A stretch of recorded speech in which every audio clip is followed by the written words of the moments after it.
So, Jim, if I may, ladies and gentlemen, boys and girls, and all those assembled, welcome once again to another WorldStorytellingCafe.com event.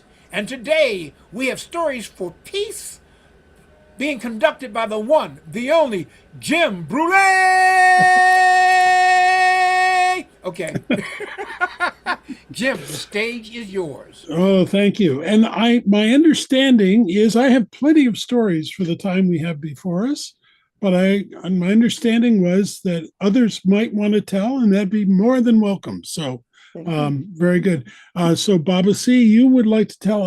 Eleanor, it looked like you would like to tell. Evita, is that something you're interested in?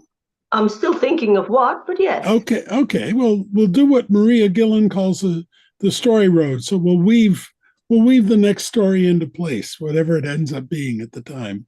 And Shane, how about you? You're off. Will you want to be sharing a story? Yes. Okay, wonderful. Sorry, I've been trying to sort of light out so you can see my face because I was a bit too in the dark. Okay. What, in the dark? Careful. In the dark, I was in the dark. I was in the dark. Careful. Careful. Well, today's theme, it really should be not only today's theme, but the month's theme, the year's theme, the millennia's theme is really stories for peace. And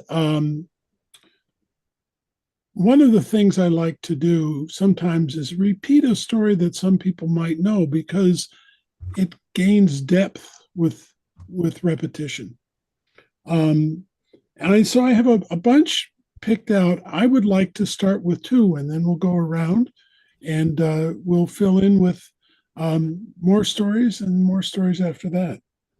The first story I'd like to share with you is of Nebek and Dagar. Now, Nebek and Dagar were two young boys, and they were dear friends. They grew up together. They grew up in some say it was Syria, some say they were Bedouins, but wherever it was, they were outdoors, they were accustomed to horses, they were accustomed to traveling, and this was the lives they led. And being good friends and really being best friends, they wanted to do whatever they could for each other. Now, of course, they grew older and their paths started to separate a little bit. And Nebek became one of the real, what you and I might call horse whisperers of the day. He really knew and understood horses, how to groom them, how to speak to them, how to wait for them, how to ride them. And he became so well known that fate bestowed upon him a great stallion for him to care for. And Nebek knew all along that this horse belonged to no one, but he was its guardian. Dagar, on the other hand, he wanted to have a different life. He was tired of all the traveling and pulling up stakes and having to move along again. And so he found his way to a city where he became a merchant. And just as fate had been kind to Nebek, fate was kind to Dagar. And he became a very successful businessman. But there was a problem for him. And that was he missed his friend. And it turns out he missed his friend's horse because he saw the love and attention that Nebek paid to his horse, and he started to grow jealous. And as they continued to blossom in their own lives, unfortunately, the jealousy grew even stronger in Dagar. So much so that he decided he had to have the horse. And so he returned to Nebek with a great sum of money And he said, my friend, you know, we care for each other so much. I see how much you care for your horse. I would like to own your horse. And Nabek said, you can't own my horse. He said, well, I'll buy it from you. I've got all the money it takes. And Nabek said, no, you can't buy my horse. And no matter what Dagar did, he couldn't convince Nabek to take the money so that he could take the horse. You know, jealousy is a slow but insidious poison. And so Dagar, being filled with that green vile stuff, decided he would get the horse by any means necessary.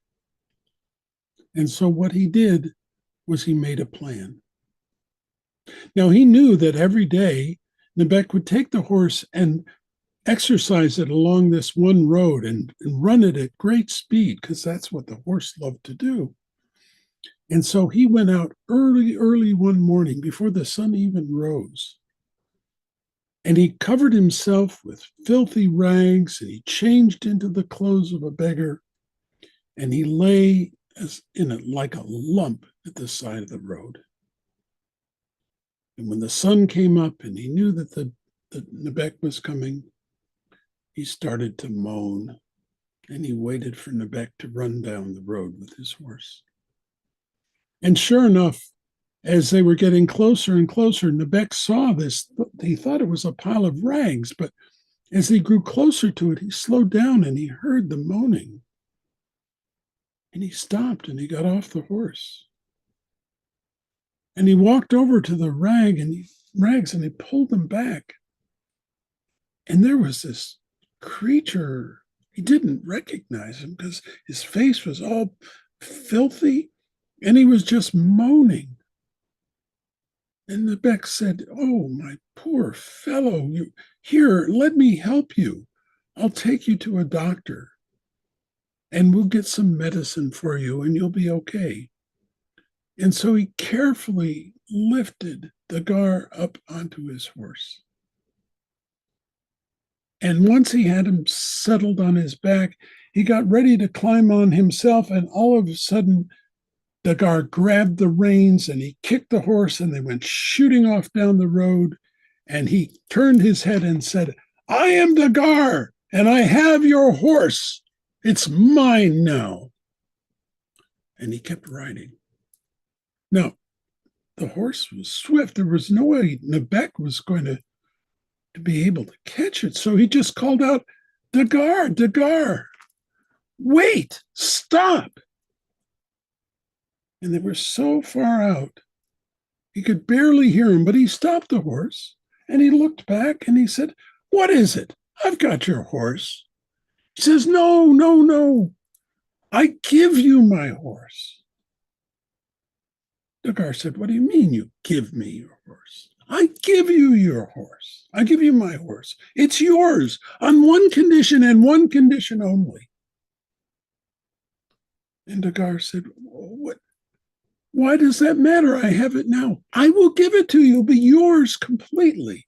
But you have to promise me one thing. What is it?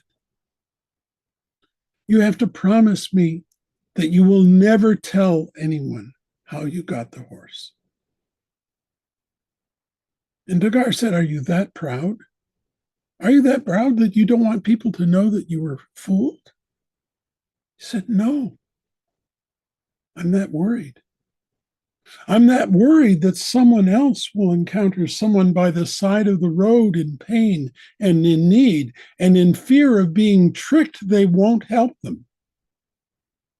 So never tell anyone how you got this horse, and it's yours.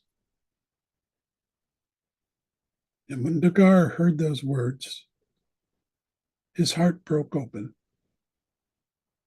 and he turned back and he rejoined his friend.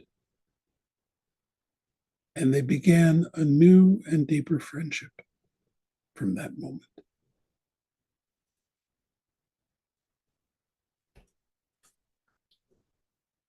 I guess that's what you get for horsing around. Oh, it's nighttime where you guys are? Because I was going to do a nightmare joke, but I'm not. No, that's okay. I'll tell one more and then we'll go around the room, share some more stories. And this is another one. I told that in Marrakesh, and this is another I told in Marrakesh as part of my program with Liz. And just a little bit of history of this story. This is a story that I learned was a hadith.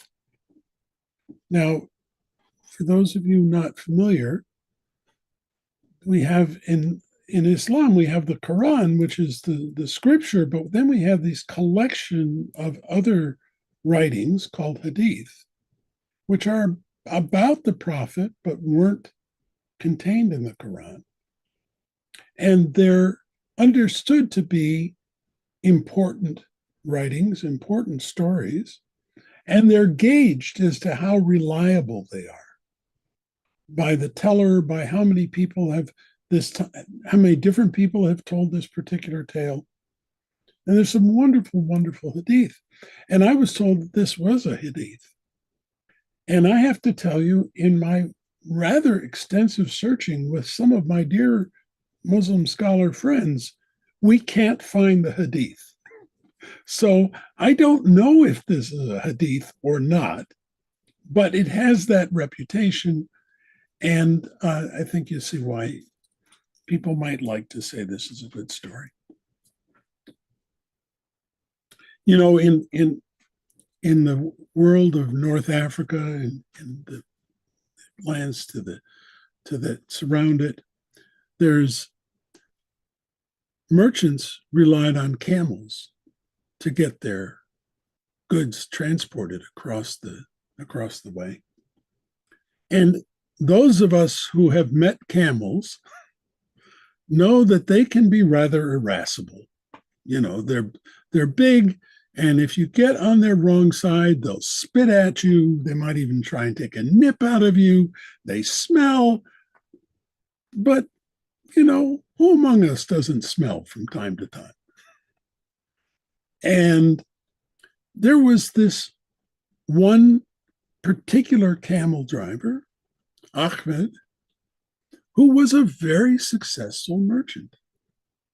Now, being a successful merchant, this meant he had a lot of camels because he had a lot of goods to transport.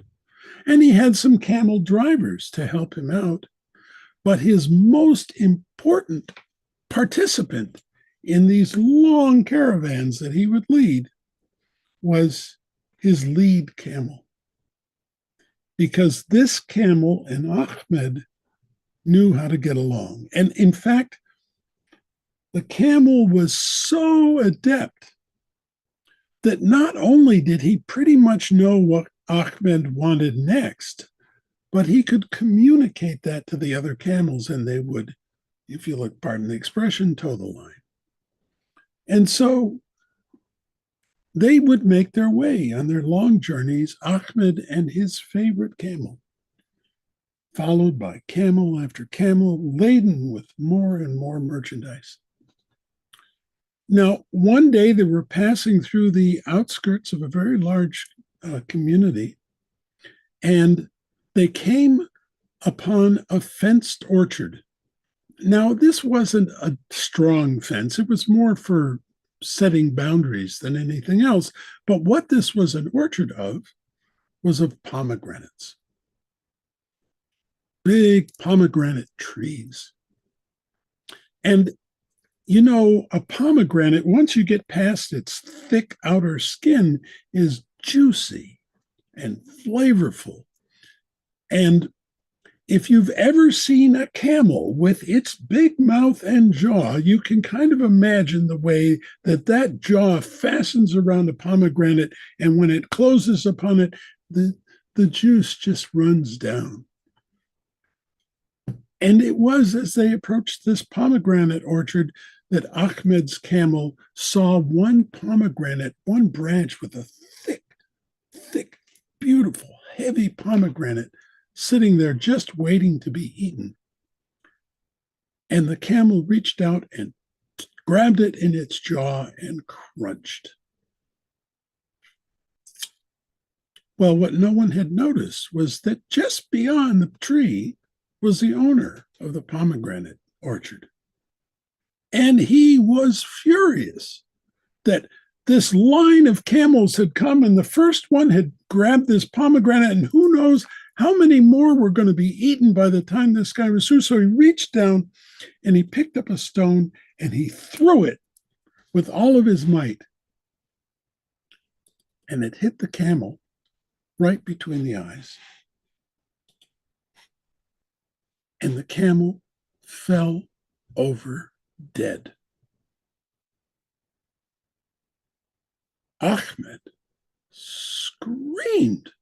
I mean, this was his camel. It was more than just the first camel. It was a camel to which he felt a great attachment. And so in his anger, he reached down, he took that same rock and he hurled it back from where it came. And he hit the owner of the orchard straight between the eyes. And like the camel, the orchard owner fell down dead. Before Ahmed had even a moment to react, the next thing that no one had realized was that the sons of the orchard owner were just behind the owner himself, and they saw their father killed. And they raced from the orchard. They came through the gate, streaming madly at Ahmed and said, "You've killed our father, you've killed our father." And they started to beat him. Well, the other camel drivers in the caravan came out to protect Ahmed, and this big fight starts to emerge, and it's terrible. And thankfully, there was a cadre of the Sultan's guards who were coming through the area, and they saw this horrible fight going on, and they separated the people, and they figured out who was who. And they took the elder son and they took Ahmed and they said, "What is going on here?"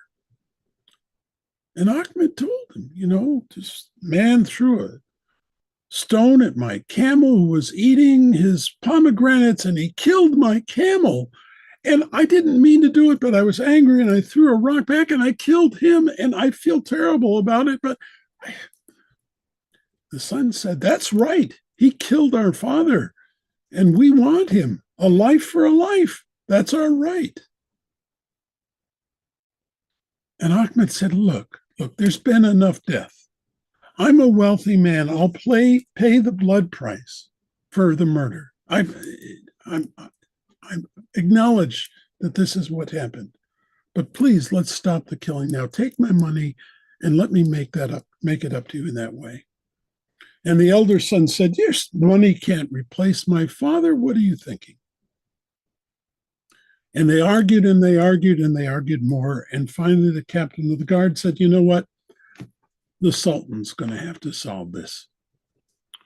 So he bound up Ahmed and everybody headed off to the Sultan's palace. Now, they had sent word ahead. And so the Sultan was on his dais waiting for them to arrive. And as they came into the courtyard, Ahmed stood bound before the Sultan, dropped to his knees, and explained exactly what had happened. He didn't color it at all. He didn't try and absolve himself. He did acknowledge how injured he was to lose his lead camel, but that he was ready to pay the blood price. The Sultan listened. He turned to the eldest son. He said, "Is that correct?" The eldest son said, "Yes. But I want his life. I don't want blood money." Sultan looked at the eldest son and said, "Look, it's your right. That's our law. But I would advise you to take the blood money. This taking his life won't bring back your father. And the son said, no, I want a life for my father's life. You don't know how much I loved him. And the Sultan said, okay, that's our law. And he called out the executioner, who came with his big block, the carved nook in it for the head. And he had Ahmed lean over and place his neck in that little trough. And as he put his hand on his sword to behead him, Ahmed lifted up his head for a moment. He said, Sultan, isn't it true that a condemned man gets one last request? And the Sultan said, yes, that's true. He says, well, I have a request. My family, who lives a day from here, are going to be seen as, people who won't pay their debts. Because if I don't get back home and pay off their debts, they'll be just ruined. And I want to say goodbye to my wife and my children. Give me a day to get there. Give me a second day, a day to conclude all my business. Give me a third day to return. And I promise you, I will return and I will submit to the execution. And the Sultan started to laugh. What kind of a fool do you take me to be, that I should let you go and not even look for you for 3 days? Put your head back on the block. This is an unreasonable request. And as Ahmed started to lower his head back, someone from the crowd who was watching all of this stepped forward. And he said, Your Majesty, I believe this man. I believe that he'll come back. In fact, I'm so sure he'll come back that I'll offer myself as a hostage for him. Take me, confine me, and if he isn't back in 3 days, you can take my life instead. Sultan looked at him and said, Do you realize this man has no reason to return whatsoever? That you are almost certainly about to forfeit your own life for something you didn't even do. And the man said, I know that that's the risk, but I believe him. I'm willing. I think he deserves the chance to settle his affairs. And the son cried out, I won't agree to this at all. I want Ahmed's life. The Sultan said, you get a life. And if this man is willing to stand in, I'll accept that. So they gave Ahmed the fastest horse they had, and they sent him off towards his hometown. And they took the hostage and they bound him and they put him in a cell. And they waited the 3 days. And as morning came on the third day, there was no sign of Ahmed. And as midday passed and the evening came, there was no sign of Ahmed. And the eldest son came forward and said, okay, the 3 days are up. I want my blood here. And the Sultan said, we'll wait until morning. And the next morning, still no Ahmed. So they bring out the hostage, they bring out the executioner, and now the crowd is watching. And he lays his head on the block. And the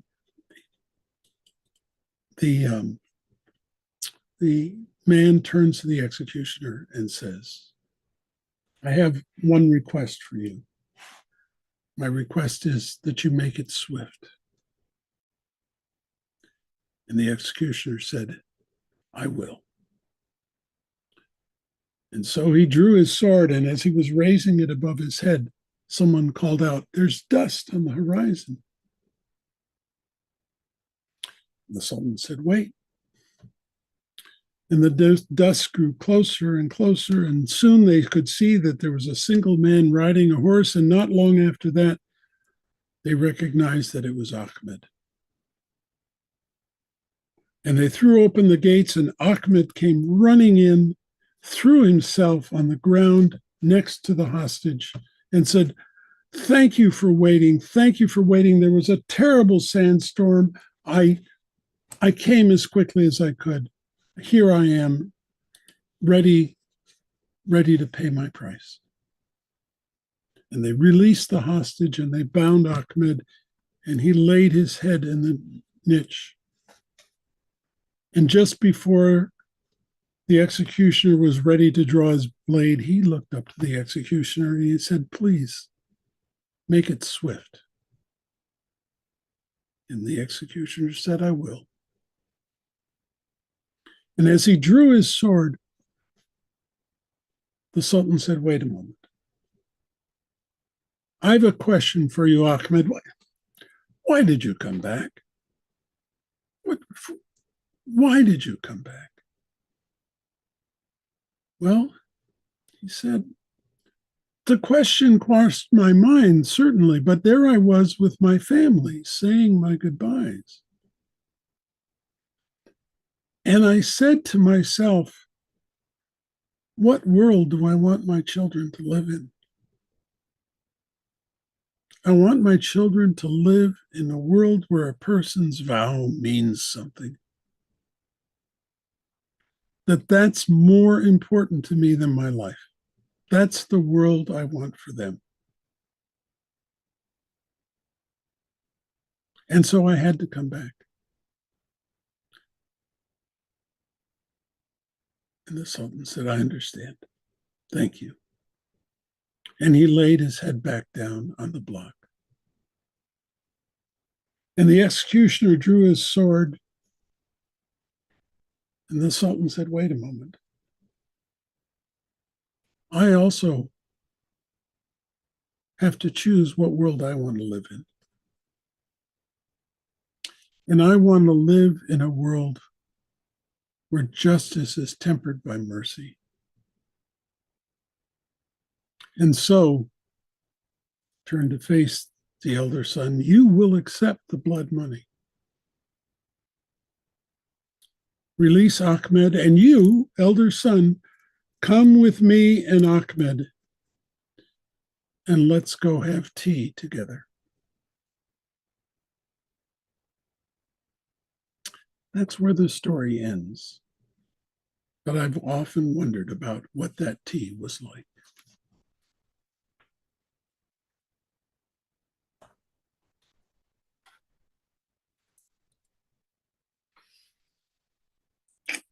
Okay, thank you. You wondered what that tea was like. So Yeah. you ended the story on a tease. That's right. I wanted it to end in the bag, but that would be an American. That was a great story. Thank Both you. of them, actually. Thank you.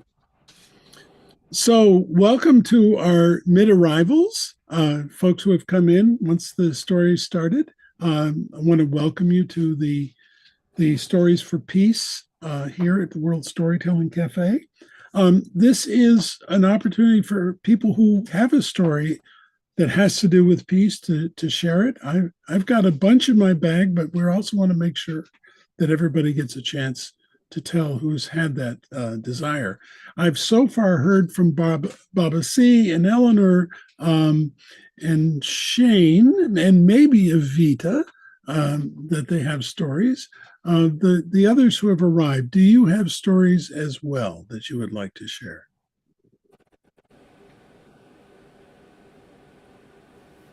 Yes, no, maybe. Here's Crow just disappeared. And I'm pretty sure she had a story she wanted to say. Baba C, why don't we start with you, and Okay. we'll make our way around. All right, so I'm gonna say I'm a shy guy, but and for those who may not know, I always say I'm shy, but the last time I was in Marrakesh, I said that, and someone in the audience went, "No, not you." So I had to come up with what shy stands for: storyteller supreme, historian, and young at heart. So I am the shy guy. Now the story I'm going to tell parallels the first story you told, and it's usually interactive. But for time consideration, I'm going to try to condense it. But I may ask some of you to assist me in the story. Eleanor, Shane, Evita. But I may ask. So, this story takes place long time ago, before there were accents in the world, before there were multiple languages in the world, back in a time when people ate good food, drank good tea, and were good neighbors. This is a story about two best friends. I mean, they were the bestest of the bestest of best friends. In fact, some people say this is where we get the saying best friends forever, BFF, from. But we shall see. You see, one person's name was you, and one person's name was me. So you and me did everything together. They built their houses side by side. They cooked side by side. They got up early in the morning and went out in their boats to fish side by side. Everybody unmute. Everybody unmute. What did they do? They did everything how? Side by side. I side. All right, now you can go back to being mute.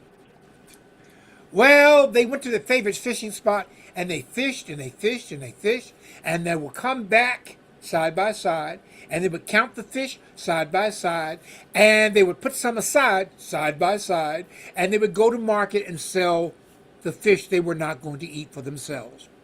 Oh, they did this every day, not every day, but every day. They would do this. They went back out to the same spot and they would fish side by side. Well, what happens, Shane? What happens if you take food out of the refrigerator but don't put anything back into it, Shane? The refrigerator becomes what, Shane? Unmute. Empty. That's Empty. right. Go back to mute. Okay. And this is what happened. They overfished. And soon they were catching fewer and fewer and fewer fish. And then one day they caught one fish. One fish, just one fish. And looking perplexed, they rowed back side by side, got home side by side, looked at the fish. How, everybody? Unmute. Side by side. Side I by side. side. Thank you. Go back to mute. And finally, me said, I know what we will do. We will divide the fish. And he said to you, you will get the head, and me will get the body. And you looked at his best friend and said, but that's not fair. And me said, did you catch a fish? No. Me caught the fish. So you will get the head, and me will get the body. Everybody unmute and go, that's not fair. That's not fair. Not fair. Stay unmuted because I got a question for you.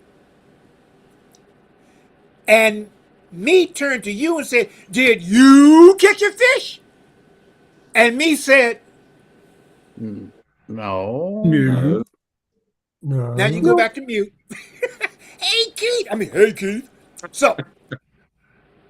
So me said, me caught the fish. So you get the head and me get the body. And they kept, and they argued. Well, they had never argued before in their entire life. But that's not fair. Did you catch a fish? No. Then me get the body and you get the, but that's not fair. Did you catch a fish? No. then me get the body and you get the head. Oh man, they argued so much and so loud that the village people, not to be confused with the band, the village people came to find out what was going on. And they heard them and they argued. So they sent for Usmi, the wise elder of the village. And Usmi came and heard them arguing. Did you catch a fish? No, but me caught the fish. So me get the body and you get the head. But that's not fair. And Usmi stepped forward. I've never heard you argue before. I will resolve this if you promise, if you give me your solemn oath, your vow, that you will accept my judgment without question. And they agreed. So Usmi thought, I want to see you guys thinking, whether you have a beard or not, I want to see you thinking. Yeah, that'll work too, Eleanor. That, And so then Usmi said, you get the head, me get the tail, Usmi will take the body. And they both said, but that's not fair! Usmi said, but you agreed to abide by my judgment, by my decision. And Usmi has decided that you get the head, me get the tail, and Usmi gets the body. But that's not. And then in that instant, me and you and the village people, not to be confused with the band, understood what Usmi had just done. You see, you can do a lot of things in this life, and me can do a lot of things in this life. But when we come together, there's nothing that we cannot accomplish, including resolving challenges, including planting the seeds for peace.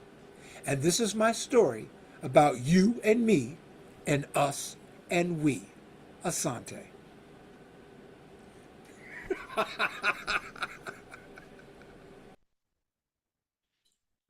Thank you, Mama C. Thank you.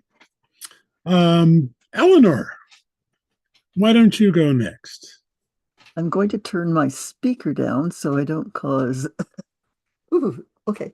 My story is about justice, but don't justice and peace go together, or they should? This is a story from the Middle Ages, Somerset, England. There was a farmer, quite well off, a free peasant, and he had run his farm very well. He had 2 sons. The elder brother was a very good son. He was so interested in the farm. He helped his father. He learned everything he could about the land, the livestock, how to preserve the land. He was such a good son. The younger brother, let's call him YB just to shorten it a little. YB was a bit of a wastrel. He was mean, nasty, and jealous of his older brother, whom I shall call Obi.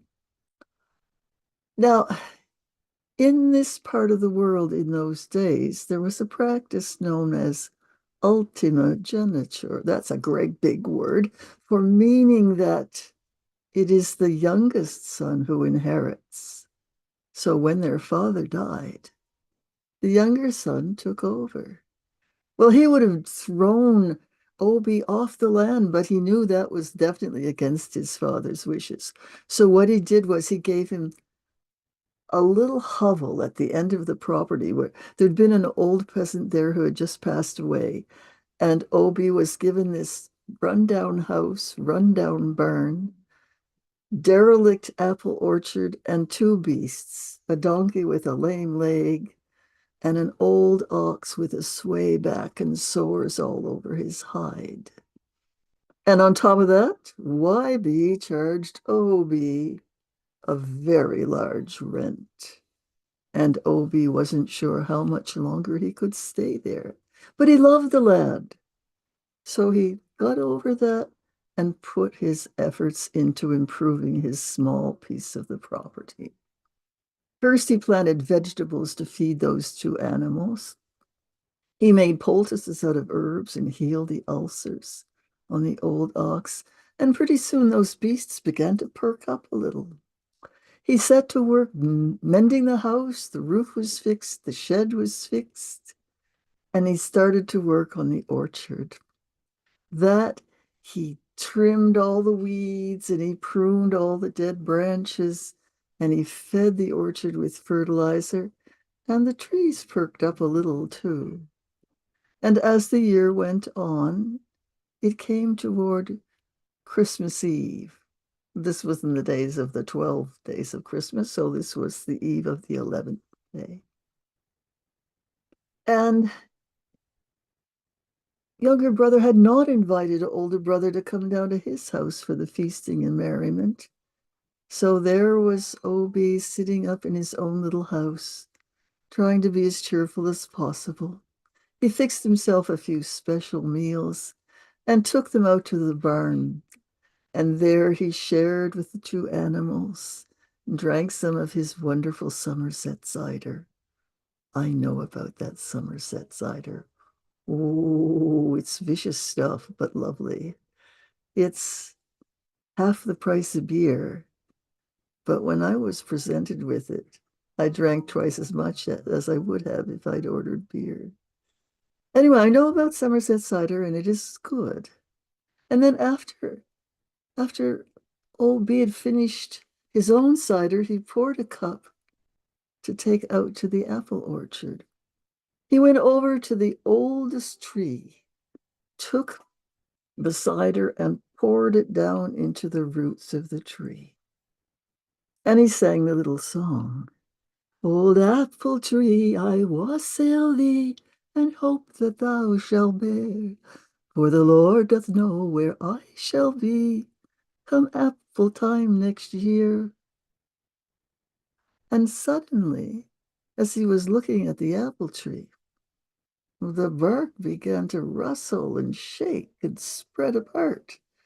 And out of the tree stepped a gnarly old man. And older brother said, "Who are you?" "Oh, I'm the apple tree man. And I've come to thank you for all the good care you take of our little orchard. I always live in the oldest tree. Yes, I am the spirit of apple trees. Thank you so much. We will surely bear a good crop for you next year." Yes. And older brother said, "I don't know if I'll be here next year. My brother charges me such a high rent, I may have to leave." "Don't you worry about that, Sonny. I'll tell you something. Beneath my roots is buried something that will help you." And with that, the apple tree returned into the trunk of the tree and it closed around him. Obi went off to the shed and got a trowel as quickly as he could. He came out to the tree and he started digging among the roots, being very careful not to damage any of them. And it wasn't very long until he came to a sack. And when he opened it, it was filled with gold. So much gold, more than he'd ever seen ever in his life. He ran right back into the house and hid it under a plank in the floor. He hadn't been back in the house very long when suddenly he heard footsteps. It was YB storming in without even knocking. "I'm here to find the gold. I know the rumors about the gold buried somewhere on this property. And because it's my property, it's my gold. And tonight, as everybody knows, is the night the animals will speak at midnight. And I'm going into your barn alone. And I'm going to ask those animals where the gold's hid, and that's that. I'll have it." And he stormed out and went off to the barn. He got into the barn and stood in front of the animals without so much as a howdy do. And he looked at both of them. He said, "Where's the gold head? I know you can talk tonight and you can tell me." And the donkey began to laugh. Silly fool. He wants to know where the gold's hid. And the ox began to laugh. He's a foolish man because the gold's been took already. Oh, and the two animals laughed together. The man was furious and he demanded they speak again and tell him who had taken the gold. But they returned to their silent state and watched as he headed out and back down the hill. Well, after that, older brother always managed to pay his rent on time. And he never ever forgot to take the cup of cider out on the night before Christmas or sing the little song. Old apple tree, we wassail thee and hope that thou shalt bear, for the Lord doth know where we shall be come apple time next year. For to bloom well and bear well, so merry let us be. Let all of us take off our hats, shout out to the old apple tree. O apple tree, we worship thee, and hope that thou will bear hatfuls, capfuls, bushel barrels full, and a heap right under the stairs. 3 cheers for the old apple tree. Hip, hip, hooray, hip, hip, hooray, hip, hip, hooray.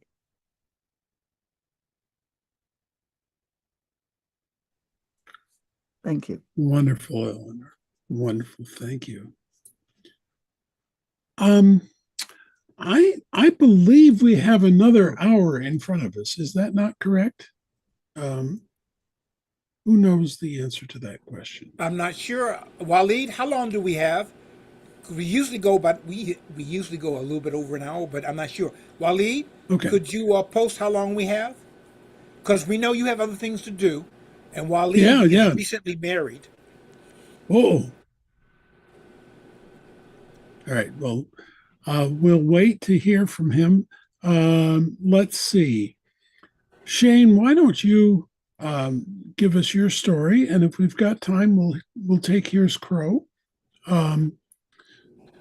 Okay, he has no idea.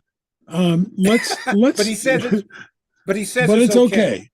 But All I right. have So one what? thing to say real quick before we go to the next Yes, story. please.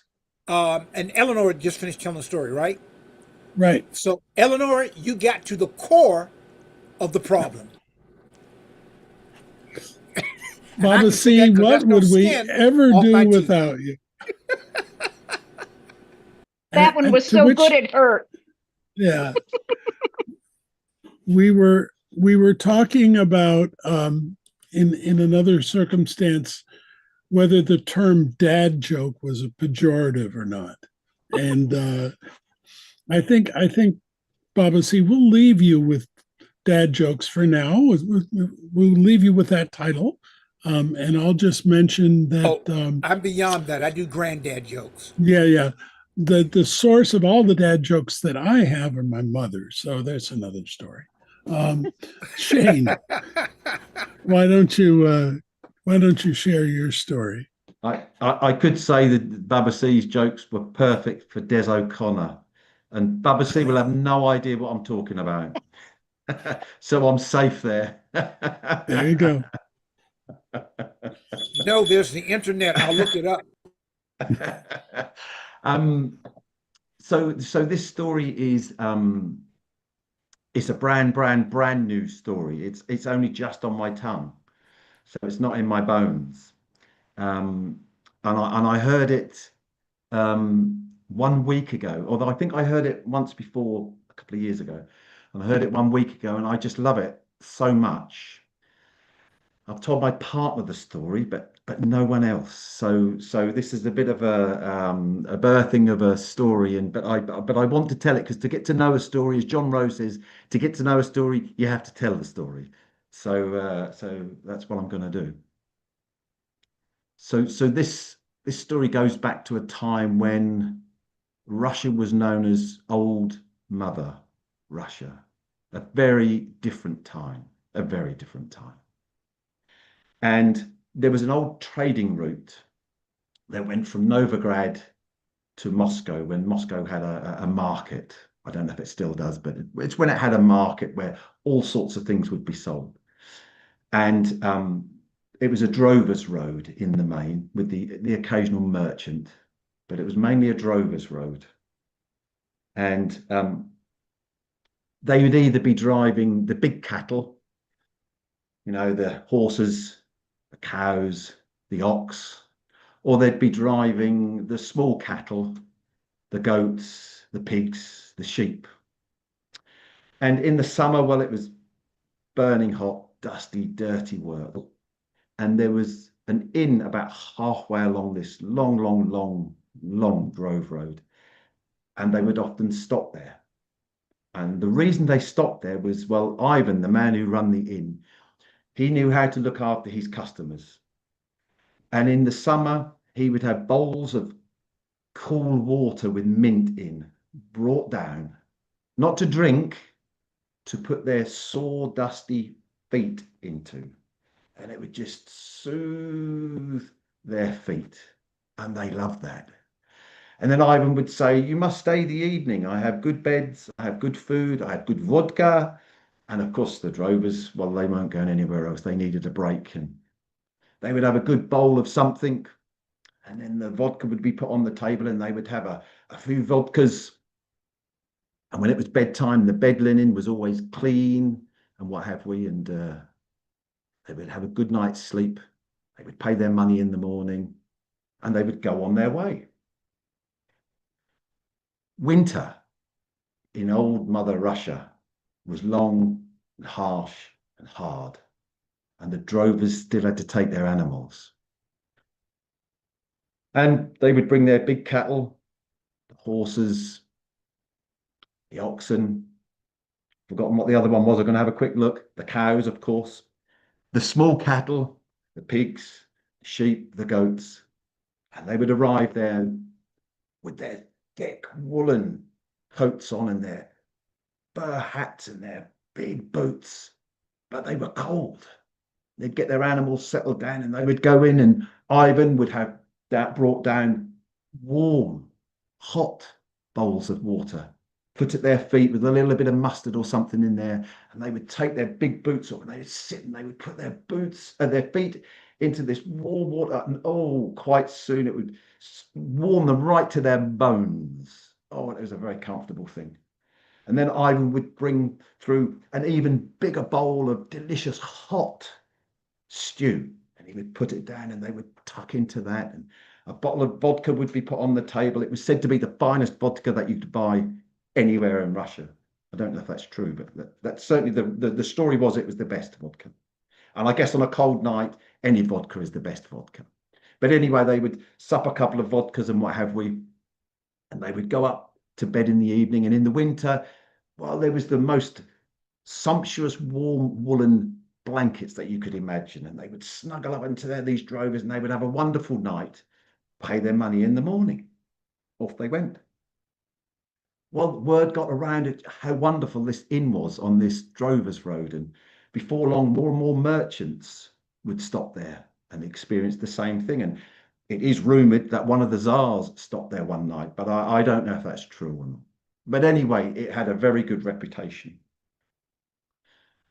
And over time, well, as often happens, things began to change a little. The men still brought their big cattle and their small cattle, and they still had cooling water in the summer and warming water for their feet in the winter, and a hot stew and what have we, and the vodka was still good. And then they would go upstairs and they would lay down and begin to fall asleep. But now Ivan had mice and rats in his inn. And just as the men would be falling asleep, the little mice would come out and they would find a sock or something to begin to nibble on. Or they would find a hat to begin to curl up in, maybe for a little nest or something. And the rats would come out, and they might find a little crumb of something in one of the gentlemen's pockets, and it would be in there nibbling that.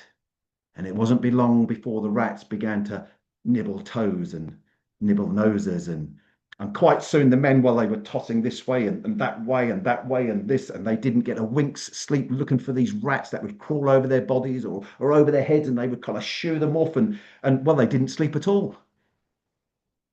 Well, many of these men refused to pay their bill in the morning. Well, to keep the peace, what could Ivan do? He had to accept the situation. He didn't make a fuss. He accepted it. And on they went. Well, just like a good story, the story of Ivan's Inn spread far and wide. And before long, everyone got to hear how bad Ivan's Inn was. It was full of rats and mice, and people stopped going there. Gradually, the drovers found another inn to stay at. The merchants found somewhere else. And before long, poor Ivan had virtually no money left. The inn was falling into disrepair.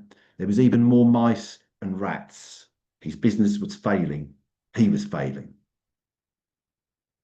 In the middle of one winter, and he was down on his luck, the door went. He thought, oh, I have a guest.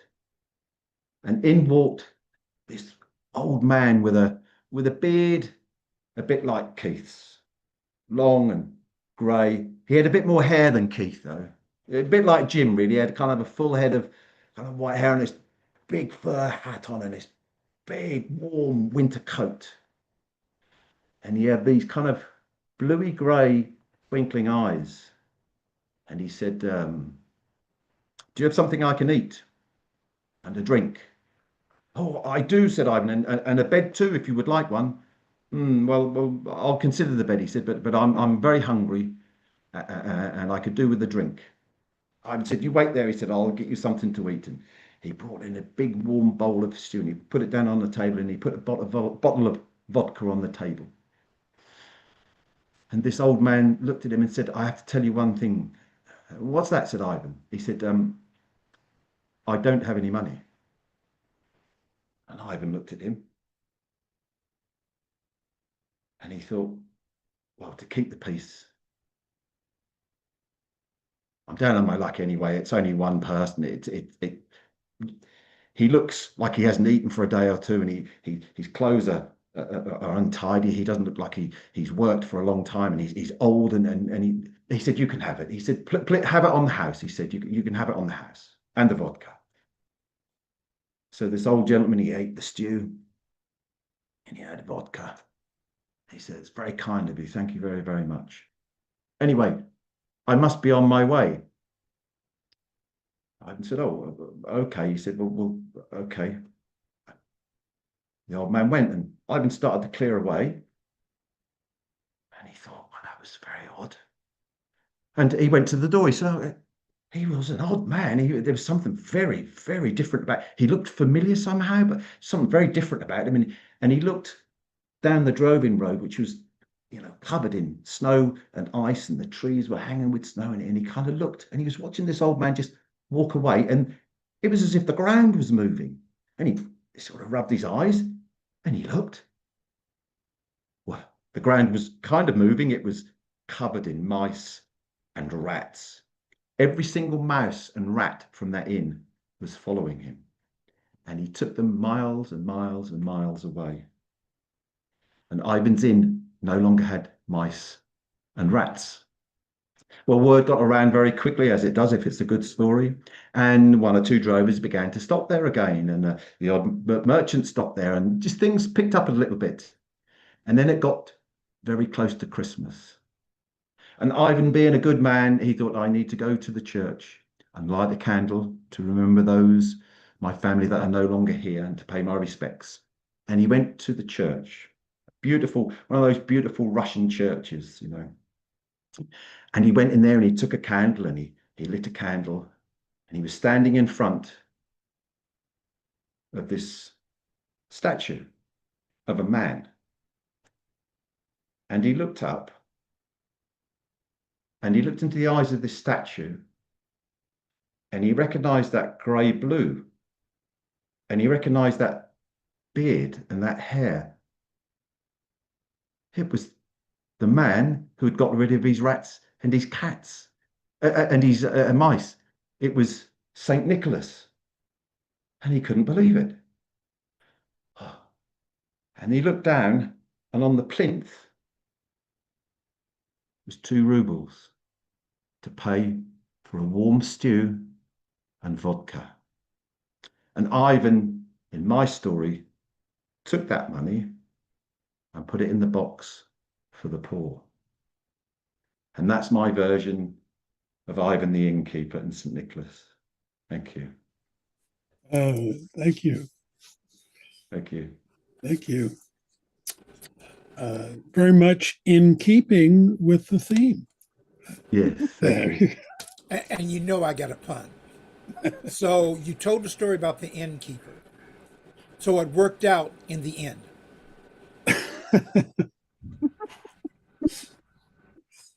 Oh dear. Here's Crow. Here's Crow. Let's turn to you, and we'll let you bring us home. Okay. This is a story from Indigenous America. It is it's been fiddled with a little bit since it was a traditional story. I have done my best to place it back in the time where it happened. And one day, long time ago, it was getting very cold. Winter was coming. Many of the birds were flying warm south just to wait for the spring. Well, all but one little bird. And that little bird had a broken wing and could not fly. He didn't know what to do. He looked all around to see if there was any place that he could keep warm because the winter was just going to get colder. And then he saw the trees of the great forest. Maybe the trees could keep me warm through the winter, he said. And he went to the edge of the forest, hopping and fluttering, dragging his broken wing behind him. And he came to a beautiful silver birch. Oh, beautiful birch, could you let me live in your warm branches until the spring comes? Dear me, will you let me, what no. I have to take care of my own leaves all through the winter. That's enough for me. Now you go away. Well, little bird was discouraged, but he hopped and he fluttered, and he came upon a great, beautiful oak, so strong. Oh, mighty oak. Will you let me live in your warm branches until the springtime comes? What a thing to ask. Go away, boy, you bother me. Oh, but I have no place and my wing is broken. I have to stay someplace, and you are so very big and beautiful. That's quite something to ask. If you live in my branches, you're going to eat all that's left of my acorns, and we got to grow more trees. So, like I said, go away.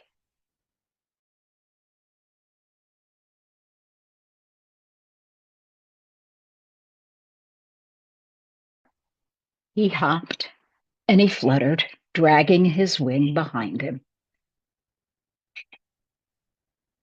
Then he comes to the edge of a brook, and there is a delicate, flowing in the wind willow. Little bird looks up in awe.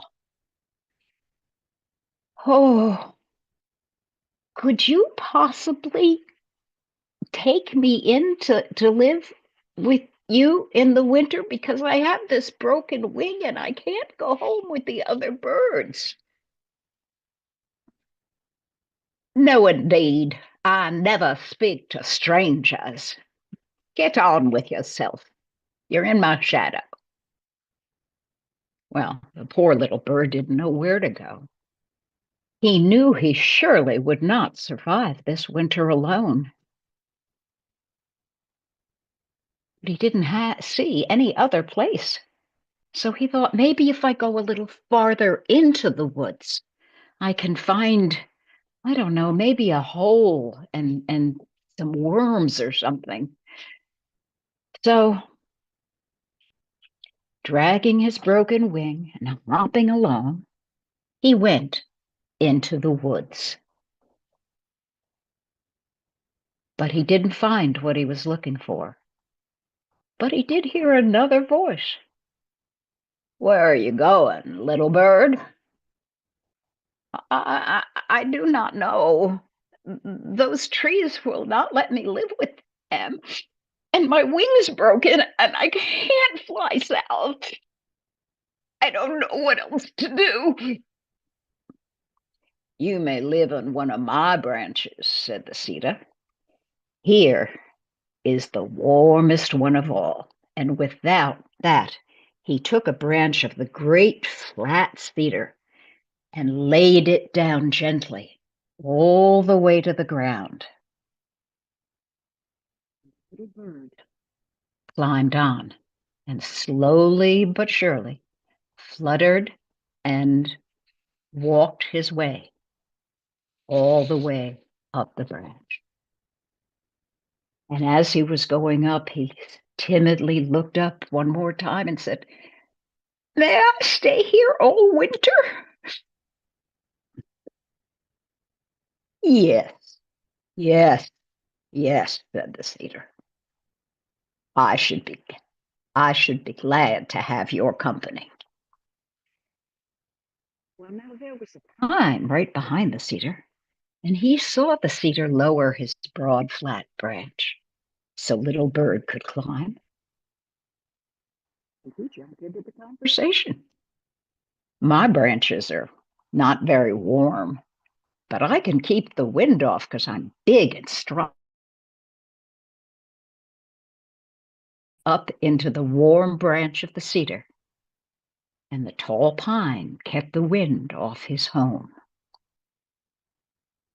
As he was nestling in, right up where the branch met the trunk, it was wide and comfortable. Even the bark felt good to the poor bird.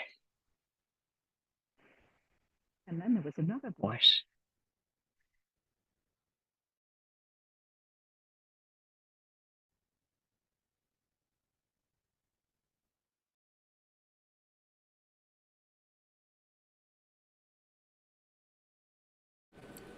It's so cold, she keeps freezing.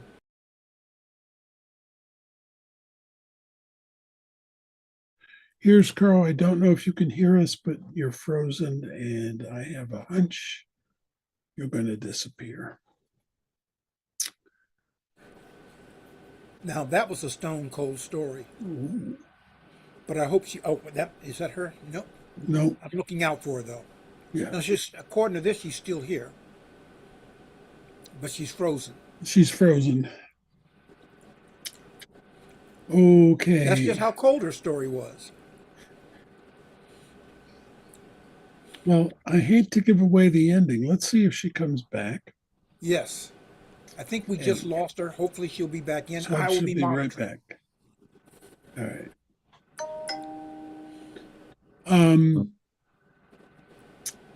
Evita, Yes. since we have the time, oh, here she comes.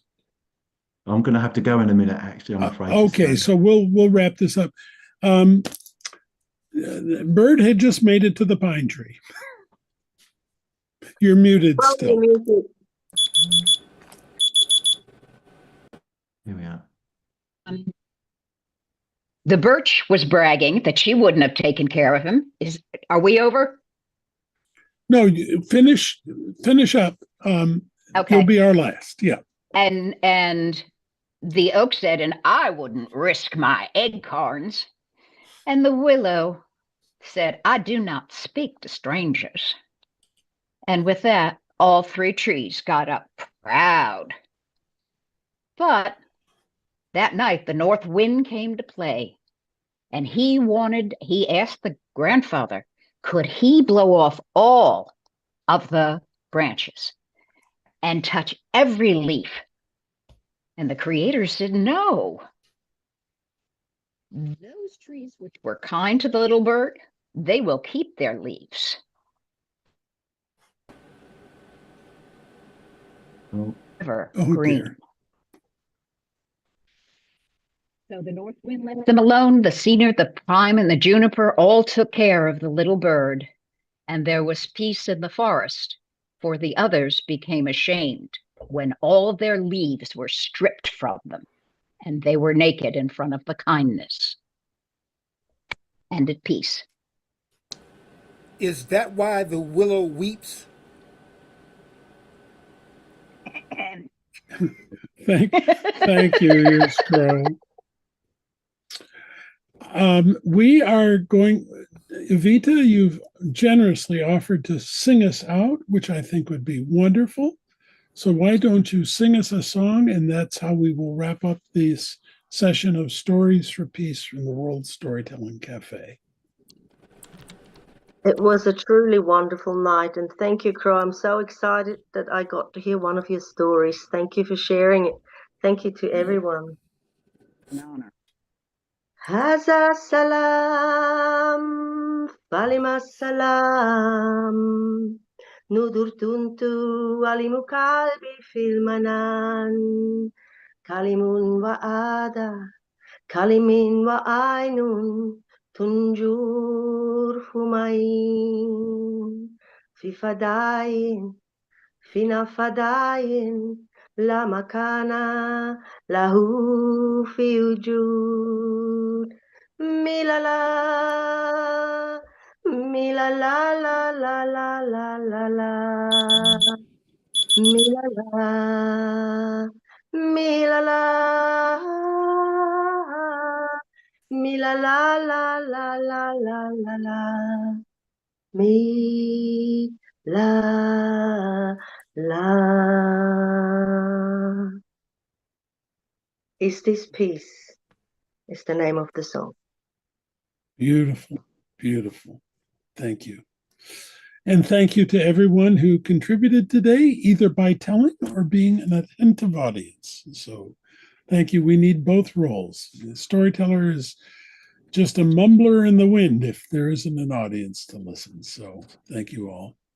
And I believe the next event here is Friday, but I think it's Baba C, who might have a pun or two to share with us at that time. But thank you all for coming, and prayers and wishes and hopes and intentions for peace all around the world. And please join us, because Friday's the first day of Kwanzaa. It's Umoja, which is unity, and it'll be a family affair. Thank you very much. And Jim, as always, you're brilliant. Everyone was brilliant today. Thank you. Thank you. And Thank you. I'm not going to make a pun on any of that. Au Really? revoir. Shalom, salam, peace. Peace for everyone. To be Yes. continued. Happy holiday, happy Kwanzaa, happy you. Thanks, Waleed, for flying the magic carpet. Happy you, happy me. Hey, and I loved your story. Would you mind if it's an indigenous story, yes? It is indeed. Would it be a problem if I slightly adjusted to fit the African American experience? If not, I won't. And she froze again. So it's okay? Can you hear me?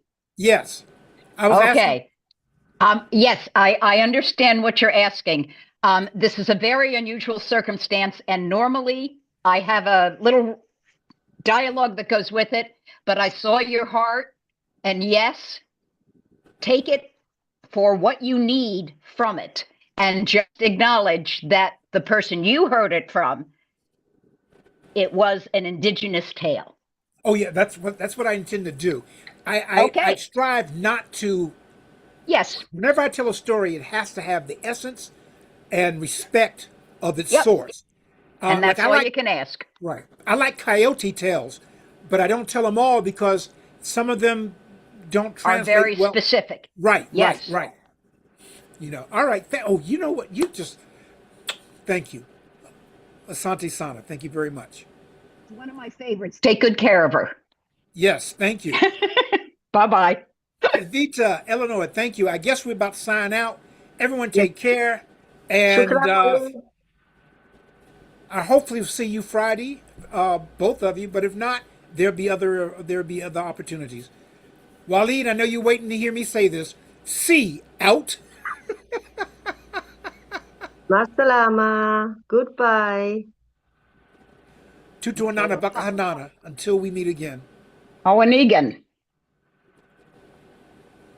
Miigwech.